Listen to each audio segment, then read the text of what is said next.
Uh, just to, I think, quickly introduce myself, and then others, Puneet and Neeraj, you all should also come in. I'm a senior engagement manager at McKinsey. McKinsey is the largest global management consulting company. We hear about it less as students. I also didn't know about McKinsey till I was in my pre-final year, right? Apart from the fact that it came in like a day one slot one company. But what McKinsey does is just and like start look McKinsey mein jate, that's all I had heard, right? Or kuch pata hi nahi tha till the placement season. But I think what McKinsey does is it helps CEOs of companies, right, across all the sectors, the leaders of governments, right, and also the social sector leaders in solving the problems that they face. And without wouldn't spend a lot of time on McKinsey, but I just want to talk about some of the relevant work that I have done in the energy space in the last few years, uh, so that then Puneet will introduce himself, Neeraj also will introduce himself, and then after that, right, we'll spend 10, 15 minutes just taking questions from all of you that you might have about careers in energy, or what are the career options and how can you make a career in this field, right? So that's the plan. But so just to give a quick overview, I started off in the dirtier side of energy, the browner side of energy, coal, oil and gas, and now almost exclusively do the cleaner and greener things. Uh, some of the projects that I do right now is, let's say, helping renewable energy companies, including some of the leading companies today and some of the global investors, in entering India and building and scaling up solar, wind, or uh, uh, hybrids or storage businesses, helping a lot of players in creating their battery storage or electric vehicles business, uh, helping governments in thinking through how should the policy and regulatory framework be to grow, to facilitate this industry, work a lot with investors on thinking about how to invest in this sector, what are the criteria that you should look at before evaluating an investment, what are the risks that you should be aware about, right? And what are the returns that they can make. Uh, Also, recently have been helping a lot of traditional utilities. And by traditional utilities, think of them as, let's say, coal generating plants, distribution utilities, or even other companies, right? A steel, cement, aluminum company, in decarbonizing themselves. So how can they reduce their carbon emissions, right? And contribute to and do their part in reducing climate change. So that's a little bit about the work that I do. Happy to go into details if there's some questions around it. But let me hand over to Neeraj and for his introduction. Hey, thanks, Keta, and you know, welcome everyone to this session. Like Keta mentioned, probably energy department was one of the unique offering from IIT Bombay because it captured the aspects of electrical engineering as well as mechanical engineering, chemical engineering, and like Keta mentioned, we used to always run from one department to other department building to do various courses, but at the same time, because it offered this wide exposure to different courses, electives were there, and hence there were multiple career options that we could think of, uh, especially during let's say final year, because choices are still limited, department was new, so there were not many companies, but still if we broadly talk about the different choices that I could see at that time in 2014 was primarily, let's say, what Keta mentioned, get into a consulting firm or work with the actual industry. So that could be on the manufacturing side or companies who were building the solar or wind power plant. And I didn't even know about this sector, public policy, which was evolving in India around that time. So I end up in a engineering design consultancy firm, which was again like one of the world's largest engineering design consultancy firm, Arab Group Limited. They used to do a lot of sustainability and infrastructure related projects, and I was particularly hired, to integrate all the sustainability features, including renewable energies, but also, let's say, waste management, reducing resource footprint, both in terms of the energy as well as water footprint. So that was my, first stint in the sustainability domain. But soon I realized that, in the engineering domain, because things become quite monotonous very soon, because the processes, the standards, everything is set, and there is only so much you can innovate on daily basis. And that was really the trigger which kind of forced me to think about what I would really want to do in the energy domain, because by that time it was also very clear the term climate change, sustainability, these were not new to me. And probably there is more consensus today, but it was still a situation where people were started recognizing that climate change and renewable sustainability would be the prominent sector going forward, for the future of the planet and those things.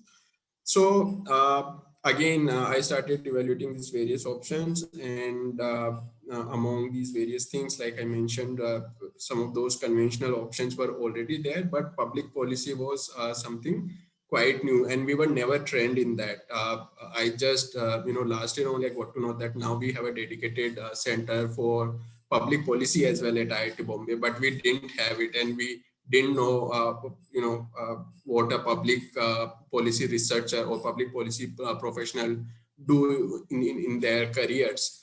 So it was a, kind of a risk that I was taking, but it was quite easy because the kind of opportunities we get in the public policy domain.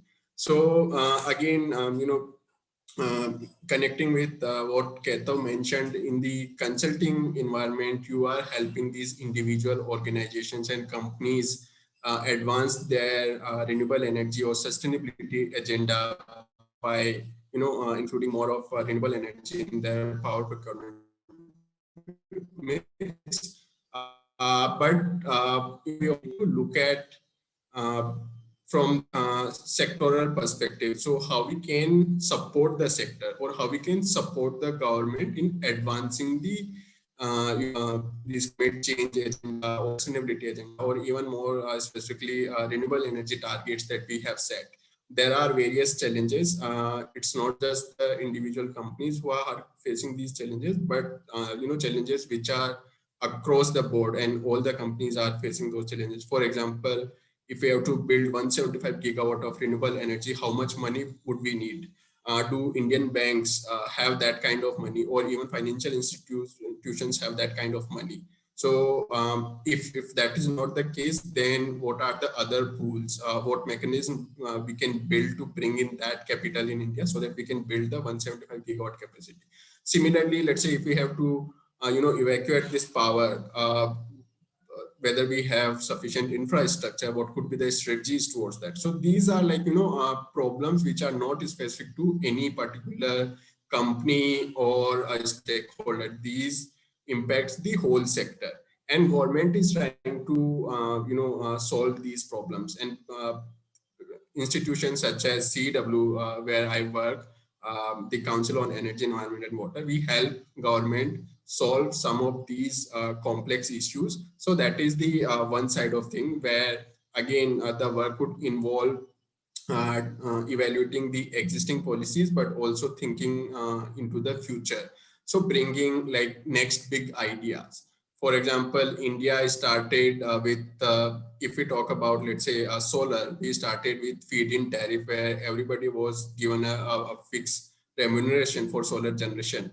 But was that sustainable? And if we have to move away from that to reverse auction, so somebody might have thought about reverse auction mechanism, right? And similarly, it has been more than 4 years since the reverse auction mechanism is there. It has already delivered the results, But now, since solar has already achieved very competitive tariffs, it's close to 2 rupees for most states.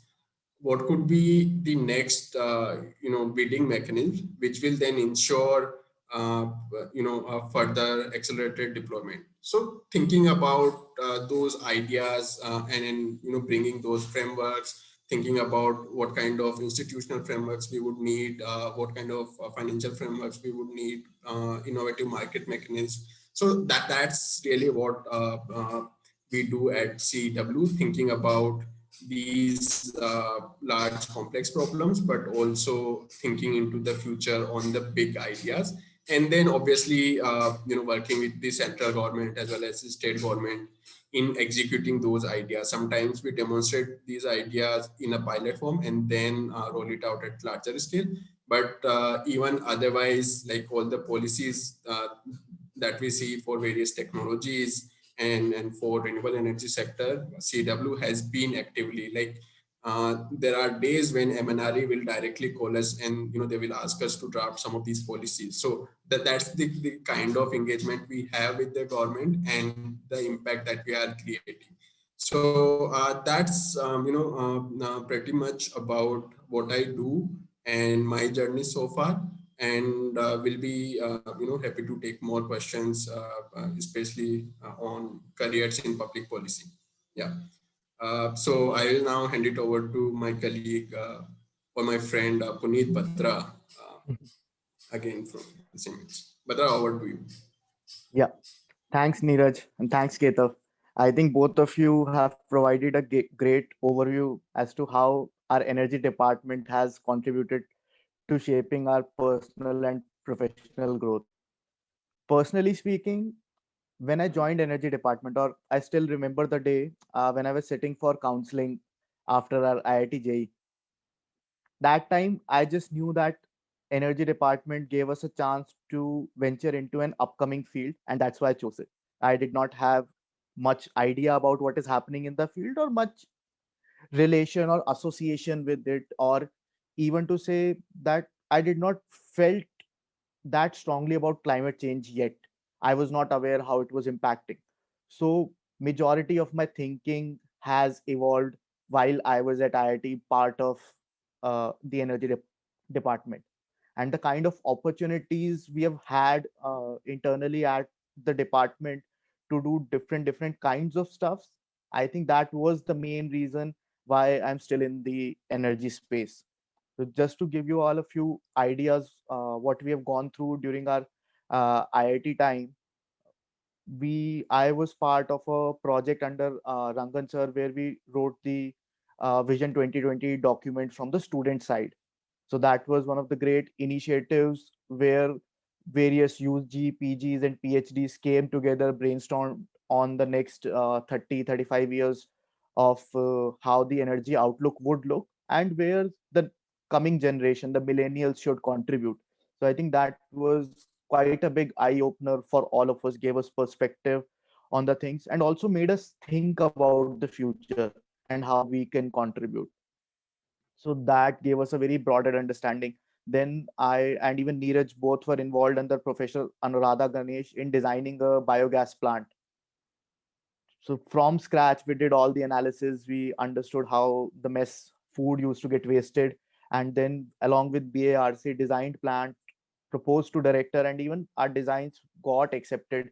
That along with two BARC designed plants, one of the student design plants would get installed in IITV. That was another amazing learning where we could actually see something which we had thought of, which we figured out was going to create a real change on the ground. And kind of that sort of gave us motivation to even go on and do bigger things. And then I think most of you will know about the solar decathlon. Me and Neeraj were both part of the starting team, and it's really glad to see that the trend is still continuing. Further batches have taken on that mantle. They are continuing to represent India in international competitions. And I'm sure the kind of research that it has fostered, the kind of collaboration, the kind of industry exposure it gave, those are some things which aren't very easily available. And I'm not sure if I talk about other departments that there are such kinds of initiatives or opportunities which let you get so deep into the actual world and get a feeler of it, design products on ground, get it implemented, compete on such a large scale. So that was really great. So I think all these experience created that sense in me about two things. One, I wanted to do something on my part towards the climate change problem. All these things made me quite associated with it. And the second thing it did was it made me realize that I love building products. So I always wanted to come back in the energy industry and start something of my own. Unfortunately, like these both these guys mentioned, ours was just the second batch. So from industry perspective, core energy jobs or opportunities were still not that much. 7 8 years back there were limited options.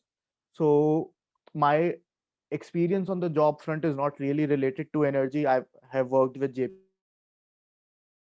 Morgan Chase in risk analytics, worked with BCG for 2 years, again like what Ketav used to do, but my part majorly was working with CEOs, CXOs in the consumer durables sector. But I always had that thing that I wanted to start something of my own in the energy space. And back in 2017, I quit my job along with one of the teammates who was there in IIT Bombay in Solar Decathlon with me. We just jumped right into it. And even at that point, we did not know what we were going to build. The only idea we had was that we wanted to create some impact and from our end try to mitigate this climate change problem as much as we can. So the last 4 years have been really exciting, fulfilling, and very challenging. We have pivoted our idea thrice. We started with designing a prefabricated green construction building, which we did in Solar Decathlon, explored, worked with Sign on that idea for a few months. We pivoted to solar rooftop. In fact, we worked in my hometown in Haryana to actually implement a solar plant, work with all the government agencies, discoms to get the net metering thing, to understand the whole pipeline, interviewed hundreds of customers on why they were not adopting and the ones who had adopted, what were the challenges. And then slowly and slowly moved on to the energy efficiency side. So at this current moment, we have been working with commercial buildings to help them improve their electricity utilization, or I should say, electrical asset management. So it's not just anymore about the energy part. We are helping businesses just manage their whole electrical portfolio better, improve the life cycle of the appliances, improve their processes around it, and make an impact at a grander overall level. So yeah, I think this has been kind of my journey. I think it would have given you an idea about what an exciting field energy is. And from a startup perspective, IoT and solar are one thing, but there are a lot more new things coming up every day. I'm sure you all would have heard about the exciting things happening in the EV space. There is Aether Energy. There are other service-based companies who are taking EVs from regular brands and starting to venture into service products. So that is another exciting news where these energy efficient products or even future ready products are penetrating into our regular sectors. So a lot of exciting things are happening on ground, and I'd be happy to tell you more if you have specific questions around any of the sectors. Now, I think we can take up few questions from the audience.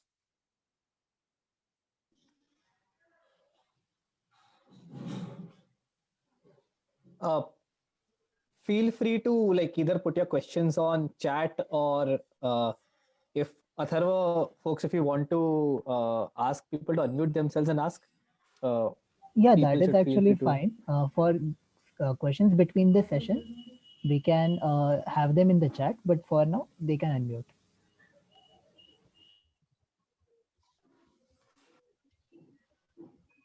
Okay. Please raise hands There so is I a can question. allow. Sorry. Yes. Yeah, I think I see a question that has come. are core energy jobs coming up? So let me take a crack and then feel free to add, folks. By I think it depends on how you define core energy, because now core energy has actually become pretty broad, right? Yeah. So core energy, like at least how I define it as, let's say, in renewables, there's solar and wind, right? Then there is in coal and gas, in like thermal, they'll be, let's say, working in a company like an NTPC. In solar wind, it'll be working in companies like a Greenco, Renew Power, right? SoftBank Energy, Adani, those kind of companies. In transmission and distribution, it'll be like working in companies like Tata Power or any distribution company, right? That is there.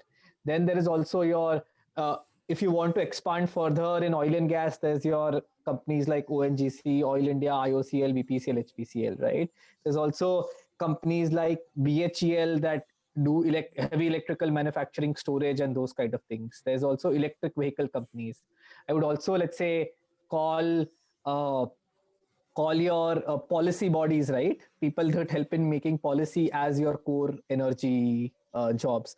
A lot of these solar rooftop companies are also core energy jobs, right? What Puneet is doing in energy efficiency, that's also like a core energy job, right? There's that, and then there is things like companies like Honeywell, Thermax, and everyone who do these energy efficiency services. So if you ask me, there's a ton of core energy jobs out there, right? And now there has been a resolution where all companies are mandated to have an energy auditor or someone who's looking at theirs. That's a job. A lot of big companies now are starting and scaling up their sustainability department, right? So that's an area where you can go to. So many solar wind companies are there. That is an area that you can go to, right? So a lot of options there for jobs. Not sure if they come to campus or no, but even if they don't come to campus, if you are proactive and reach out to these companies, which are very easily accessible on LinkedIn today, right? They are actually on the lookout of folks, right, with profiles like yours to help them in their business.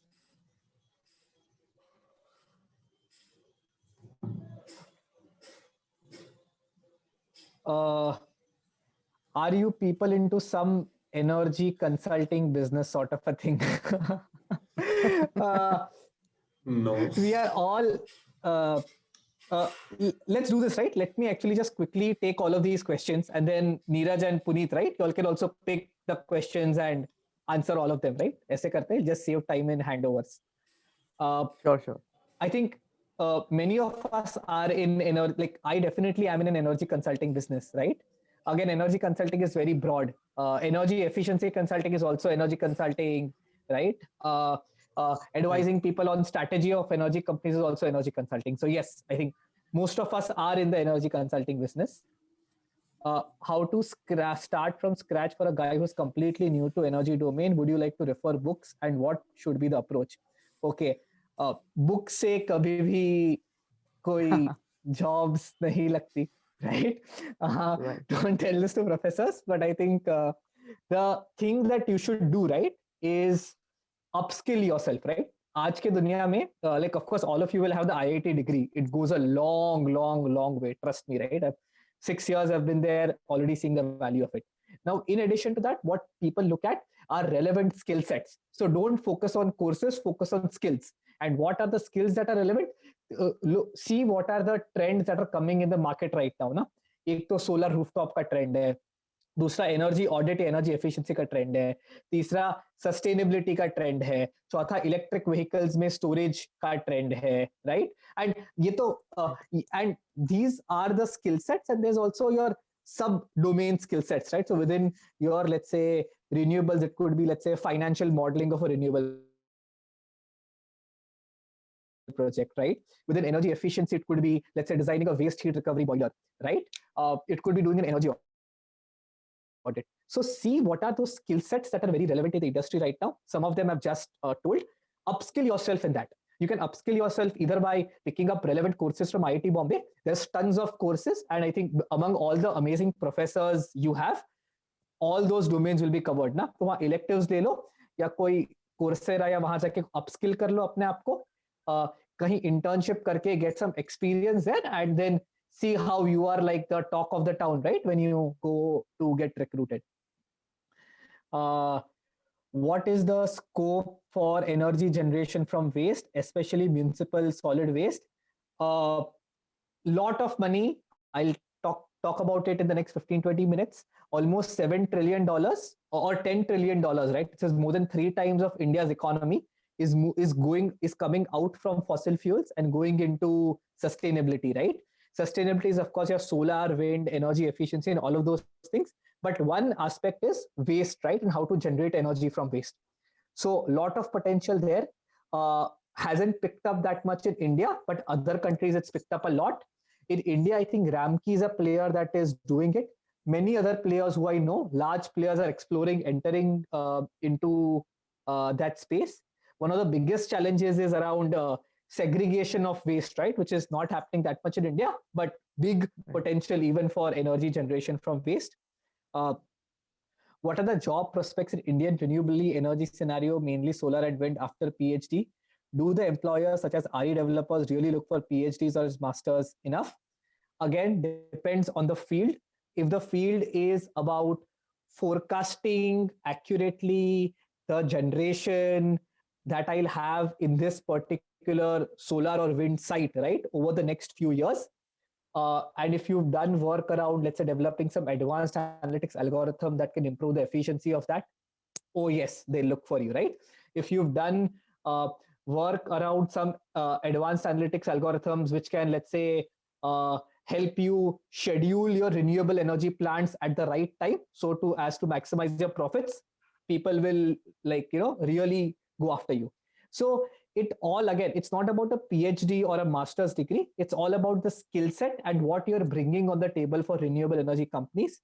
I can tell you that lot of jobs and lot of clients that I personally work with, right, among the top 5 or top 10 solar wind energy companies in India, they are looking for people, right, with these skill sets. Currently, because they don't have enough people, they have to hire people from other industries and then train them. पर आप लोग ये सीख के जाओगे ना, तो it'll be very easy for you. Are panelists open to connecting on LinkedIn? Yes, happy to connect on LinkedIn. I am also happy to connect on email. If anyone wants to drop me an email, I'm happy to leave my email ID in the chat and feel free to reach out. Neeraj, if you want, Puneet, whoever wants to go next, right, for these questions. Maybe I can go next. Yeah. So again, your first question was on core energy jobs. I think, Keto, you have already, captured that in detail. I would just say that, the jobs are in 2 broad categories. One, to do the, let's say, the implementation work, which is based on the established, technologies, processes, frameworks, and those. But, especially in the innovation side, there are a lot of opportunities, be it even for, let's say, solar power plants or wind power plants. Companies are thinking of, and there are already hybrid power plants. These hybrid mix would be, let's say, solar, wind, storage. Tomorrow, hybridization would be hydrogen as well. So, on that front, a lot of jobs are coming up. Similarly, even on, let's say, like Keto mentioned, forecasting, scheduling, even researching on battery chemistries, or thinking about, let's say, these power plant designs and those things. So there will be a lot of opportunities on that front, but also even on the routine jobs, because India is committed towards renewable energy. So right now we have 175 gigawatt target. They are scaling that up to 450 gigawatt by 2030. So obviously, even to construct that capacity, there would be a lot of jobs, both on the implementation as well as on the R&D front. So the future is quite bright in the energy domain for sure. No, we are not into the energy consulting, but we are kind of supporting the government as well as the industry stakeholders in solving their complex problems and help them, build new ideas. how to start from scratch. Again, Ketav have already answered that. I would just like to reiterate that get as much practical experience as you could, because even from my time there were a lot of these course projects were there where we used to get practical experience, and I'm sure the opportunities are much more for the current students. So definitely try to get as much practical experience as you could. At the same time, like really focus on the foundational pieces. So really get very strong at, let's say if you are interested in solar, be very sure in terms of these very technical details and those things. If you want to enter into public policy domain, strengthen your skill set on, let's say, research methods and those things. How to conduct surveys, what are the different research methods, how do we even, adopt or develop some of these new methods. So getting that kind of experience would be very relevant. Scope for energy generation from waste. Again, uh, MNRE is working on a mission document, and very soon in next few months, MNRE will come out with their detailed plan on waste to energy. But again, this won't be just limited to electricity generation, but they are looking at on the fuel side as well. So now bioenergy will include electricity as well as biofuels, and this mission would actually comprise both these things. So again, so far there haven't been much focus on waste to energy generation, but going forward, MNRE is very determined, and there will be a lot more focus on that. Job perspectives for PhDs and masters. Again, because PhDs are quite trained in some of those quantitative methods, and they have very superior skill set. So opportunities are there on the innovation front, even in the current companies, be it solar company or wind company. Like I mentioned, hybridization is happening. They are trying to automate the cleanings. They are working on predictive maintenance so that they can reduce their operation and maintenance cost. They are also working on various strategies on the technical side. So all the PhDs, generally these companies look for people with masters or PhD degrees. Similarly, I think Batra will talk about especially on the innovation front, because there are also a lot of opportunities coming up where PhD students and master students are getting into developing new solutions, new technologies. There are various companies who are venturing into in those dimensions as well. So again, you have very specific skill sets, and there are plenty of opportunities for PhDs as well. Yes, open to connect on LinkedIn. And then there are a few more questions. I'm currently working in Reliance R&D and doing PhD in chemical engineering. What is the prospect of going to this area? How ML and data analytics help? So again, you can definitely, like, batteries is something what I can think of where your experience would be quite relevant.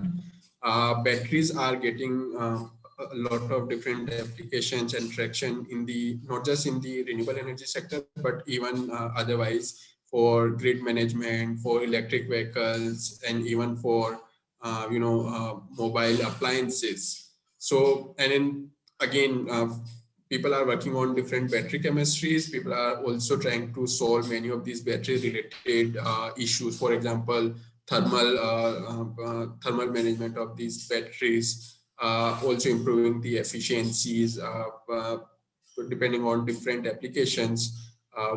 What could be the different battery chemistries, and how you can really cater to those applications. So there would be a lot of opportunities. Similarly for ML, again, on scheduling, forecast, many opportunities are there where companies are looking to build these very robust forecasting models.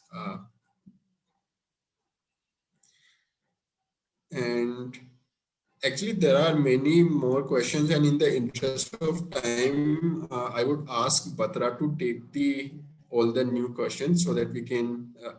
Batra, you can also add to the previous ones if there's anything additional you would want to say.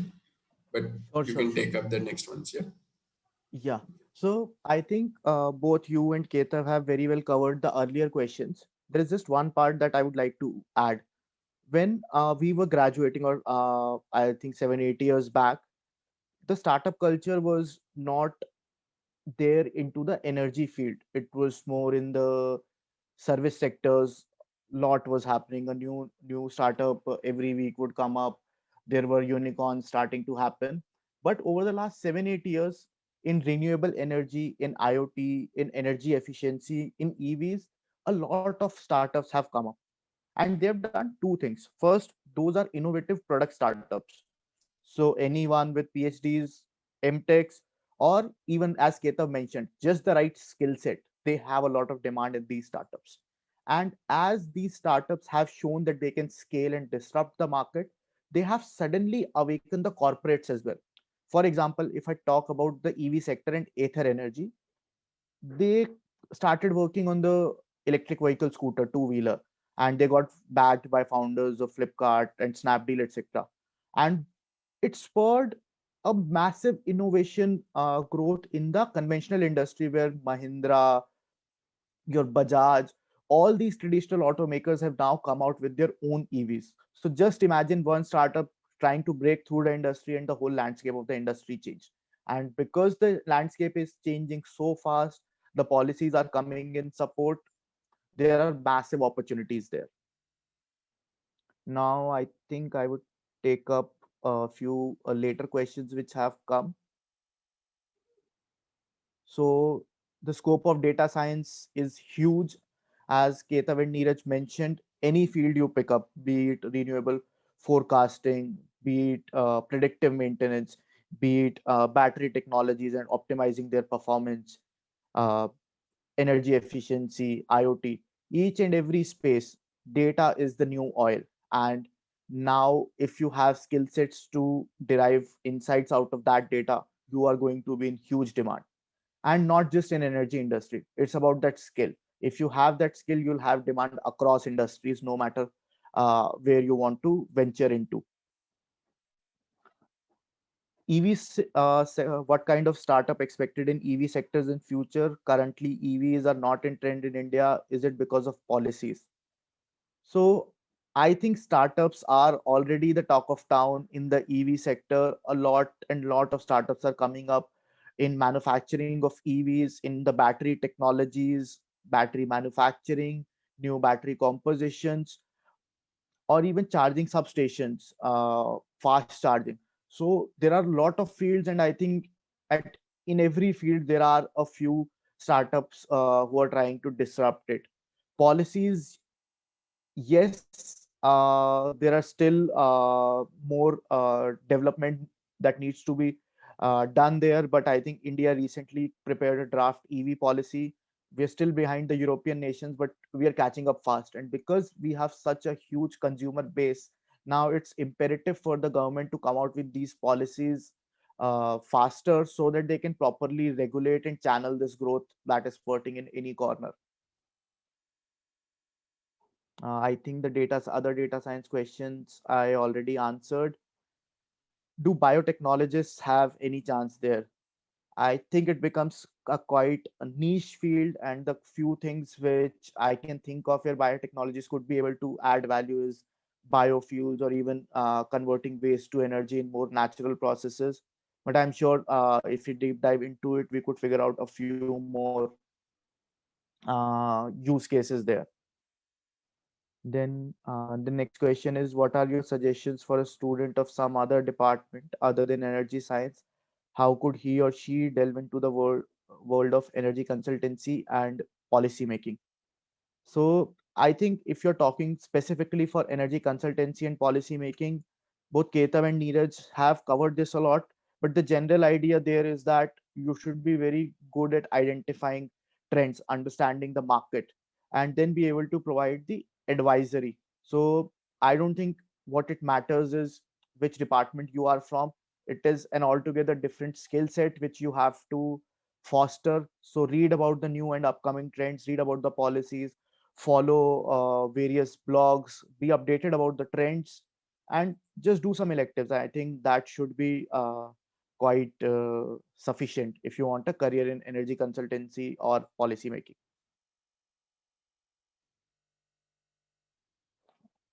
I think we have covered most of the questions that we got. And given the interest of time, we have already covered 1 hour in this session. So I think I would hand over now to Ketav to start his session. I think all of us have to finish our respective sessions by 5. So let's jump right into it.